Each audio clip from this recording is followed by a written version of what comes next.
what would you do right now if you're the Mets? What do you think is an offer that if it was signed today, you'd look at and go, yeah, that really makes sense for both sides. I think it's fair. They found the middle point. What does the middle point actually look like to you? I think that Boris and Pete's camp could feel like they won if this comes in at 3 years, $93.3 million, because what that does, it puts it point 0.1 million over Miguel Cabrera for the biggest AAV in the history of first baseman. And agents want to get those Oh, yeah. wins. When we were talking about Juan Soto just a couple months ago, we were saying he definitely wants to set the record for AAV among players. He would like to set the total value. He managed to do both. Good job, Scott Boras. Juan Soto, special player.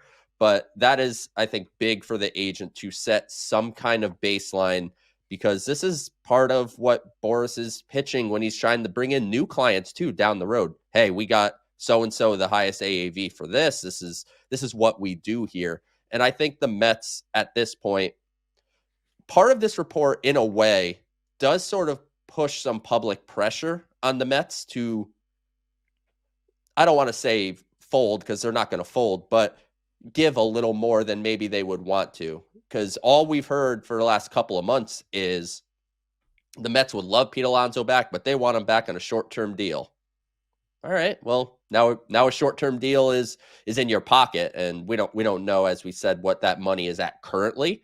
But if you can maneuver it, and is Pete Alonso worth $31.1 million a year?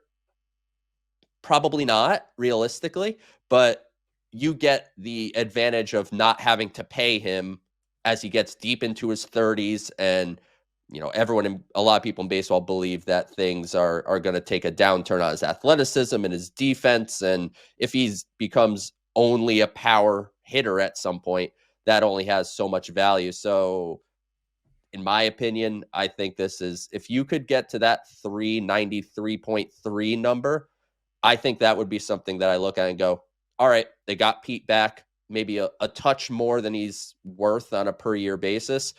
But if you don't have Pete here, this other solution realistically is Mark Vientos to first base and Brett Beatty, Ronnie Mauricio, et cetera, competing for third base. And to me, after signing Juan Soto, it'd be really tough to sell pushing that out on opening day.